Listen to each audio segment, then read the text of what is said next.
Bonsoir et bienvenue à tous, le sommaire de ce journal. La mer est l'étendue d'eau salée qui occupe la plus grande partie de la surface terrestre. Elle comprend les océans et recouvre 70% de la surface, mais c'est aussi une ressource économique incroyable. L'hypertension artérielle est un tueur silencieux qui atteint aujourd'hui les êtres humains à tout âge. Un spécialiste nous donne dans cette édition les signes annonciateurs pour éviter le pire. Une seule gorgée d'eau fraîche après une activité intense en temps de chaleur peut vous rafraîchir, mais attention, elle peut également être dangereuse pour la santé.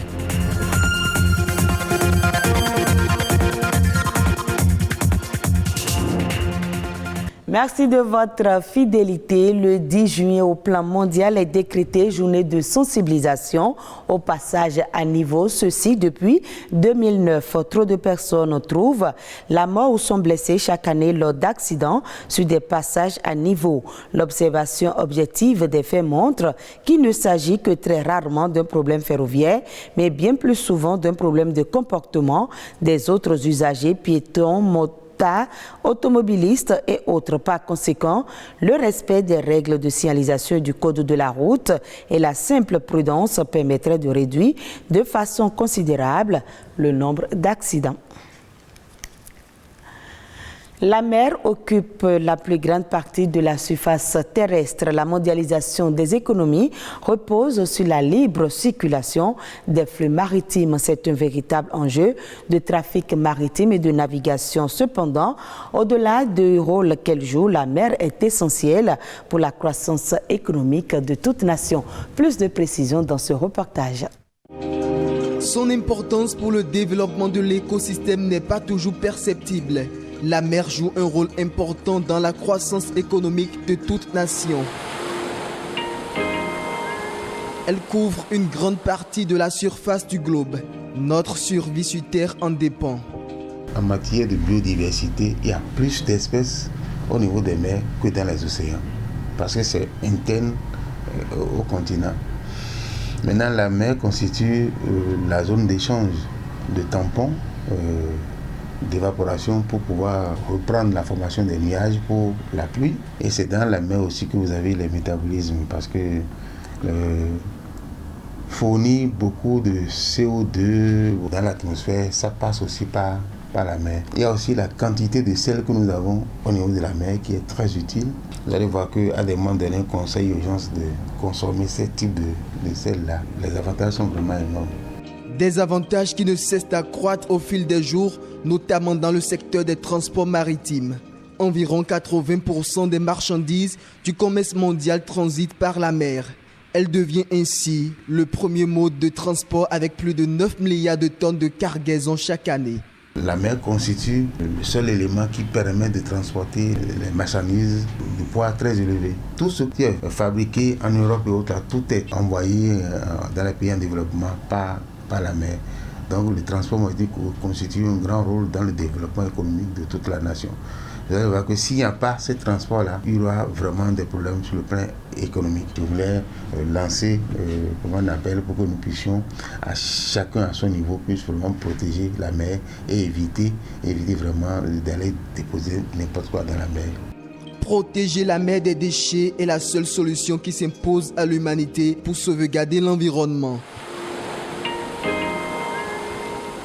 Pour l'heure, l'Organisation maritime internationale OMI a adopté et continue d'élaborer des mesures pour diminuer les émissions de gaz à effet de serre provenant des navires et réduire la quantité de déchets marins. L'hypertension artérielle tue sans tambour ni trompette. Au départ considérée comme une maladie du troisième âge, elle atteint aujourd'hui toutes les tranches d'âge. Mais quels sont les signes annonciateurs d'une telle pathologie et à quoi s'expose-t-on en cas de complications? La réponse avec le cardiologue Latif Moussi. Il est au micro de Héloïse Winato. L'hypertension artérielle, de manière claire, n'a pas de signe. Tous les signes qu'on cite, c'est les signes d'intolérance du fait des chiffres élevés. Et ces signes d'intolérance, on peut avoir vertige quand la tension est à 8. De la même manière, on peut avoir vertige quand la tension est à 19-20. On peut avoir des maux de tête quand la tension est à 7. Et on peut avoir des maux de tête si c'est lié rien qu'à la tension, quand la tension est à 250, c'est-à-dire 25. Ou alors 160. Certains auront des tensions à 229 et n'ont rien. Mais à 229,5, ils vont faire le coma. Le patient, ce qui est clair, s'expose à mettre en danger tous les organes où il y a une circulation sanguine. Tous les organes nobles, qu'elle soit le cerveau, commençons par le cerveau, les petites artères, quand la tension est trop élevée. Eh bien, surtout, c'est ça que nous avons chez les jeunes, le petit vaisseau du cerveau peut s'éclater. On aura un accident vasculaire cérébral hémorragique. Des maux de tête atroces, des vomissements. Ah, faut pas attendre. Faut pas dire que c'est rien que la tension. Je prends la tension. C'est tellement une complication qui démarre. Autant aller voir son médecin pour rien que de rester à la maison. On commence à sentir qu'une petite partie ne bouge plus bien. Ou alors, j'ai un petit vertige, je veux tomber. Ou je prends mon bic là, c'est tombé, je ne sais pas comment, je n'ai plus les forces. Ça, c'est les petits signes. Et au niveau oculaire, brutalement, la personne peut avoir des difficultés de vision. On peut avoir des hypertendus avec un cœur normal. Mais dans le temps, parce que c'est là le caractère silencieux.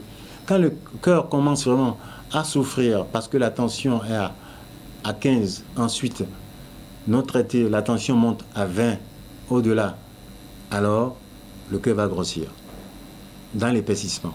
Et c'est ça, souvent on dit crise cardiaque. Crise cardiaque, il y a tout dedans. Contrôlons notre tension à temps. On reste toujours dans le domaine de la santé. Vous ne le savez peut-être pas, mais étancher sa soif avec un verre d'eau bien glacée peut vous rafraîchir, mais cela est déconseillé par les médecins. La consommation d'eau fraîche aurait des effets négatifs sur l'organisme, allant jusqu'à causer des troubles sur la santé. Suivons ce reportage pour plus de précision. Il y a 3 organes qu'il faut privilégier à les entretenir quand on veut consommer l'eau glacée. Il y a le cœur, le foie et le poumon. Ces 3 organes vitaux ne sont pas réceptifs à la consommation de l'eau glacée. Pourtant, l'eau glacée est très désirée par bon nombre de Béninois, surtout après une journée mouvementée. Quand il fait chaud, nous prenons de l'eau glacée. Quand on a soif, l'eau glacée nous désaltère et on se retrouve mieux. Il paraît qu'elle n'est pas bonne, mais on sent une fraîcheur quand on la consomme. Parfois, quand il fait chaud, je prends de l'eau glacée, mais quand il fait froid aussi, je prends ça. Parfois, ça fait du bien quand on prend ça. L'agréable sensation de fraîcheur et de désaltération que procure à l'organisme l'eau glacée n'est qu'un soulagement temporaire. Sa température, généralement entre 6 et 12 degrés, contraste avec la température de base du corps humain qui est de 37,6 degrés. Selon les spécialistes, cet écart pourrait être un facteur ou un élément déclenchant de certaines pathologies. D'abord, celui qui prend tellement de l'eau glacée, il est exposé à l'obésité. Parce que quand on dit l'obésité, ce n'est pas le fait qu'il prend de l'eau glacée qui va lui apporter l'obésité, mais c'est parce qu'il a mangé des choses grasses et il a envie de prendre de l'eau glacée. Et quand on dit l'eau glacée, ce n'est pas seulement l'eau glacée, il y a aussi les boissons glacées. Donc, c'est consécutif, c'est alternatif. Quand il prend de l'eau glacée, il mange, finit de manger, en même temps il prend de l'eau glacée, il sera toujours gros. Et attention, il y a ce qu'on appelle la rétention d'eau, c'est-à-dire l'eau qui se retrouve exagérément dans ton organisme. Il faut faire attention à cela parce que ça reçoit beaucoup d'énergie négative sur ce que tu manges. Et l'eau glacée à une température donnée perturbe le fonctionnement du foie et la bonne digestion aussi. Donc je vous conseillerais simplement d'aimer le chaud, de prendre de l'eau tiède ou bien du thé. Et là, vous allez maintenir votre forme et éviter certaines maladies qui tournent autour de l'obésité. Et quand il y a l'obésité, les autres maladies commencent par s'installer. 2 litres d'eau par jour, c'est la moyenne recommandée par les médecins pour hydrater son organisme. Ce liquide précieux est bénéfique pour la santé. Pour rester en bonne santé, il est préférable d'éviter de boire autant qu'on peut toute boisson glacée. Suivons à présent la nation en bref avec Nadège Molade Sani.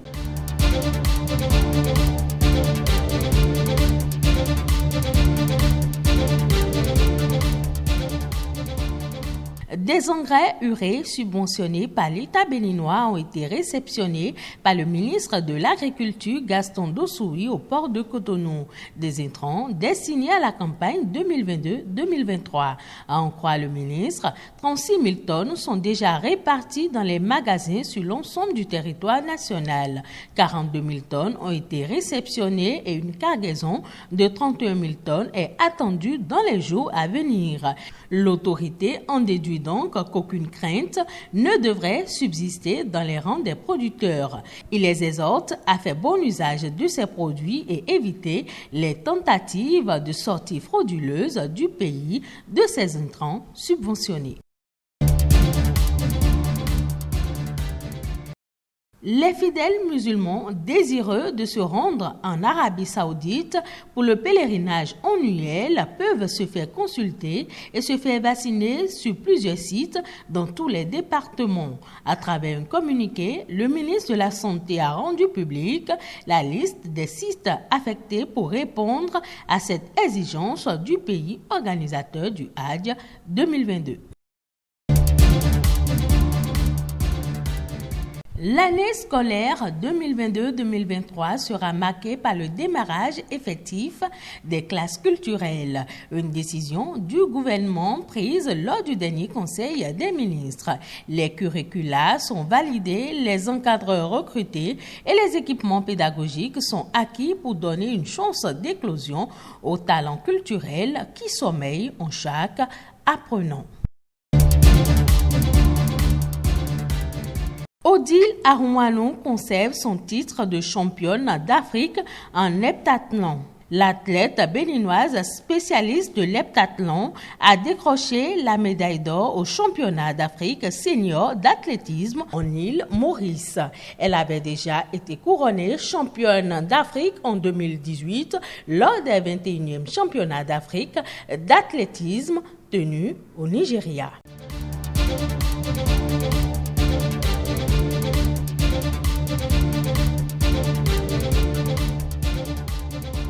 Et ce sera tout pour ce journal que vous pouvez suivre également sur le site de l'OACTB, www.oactb.bj.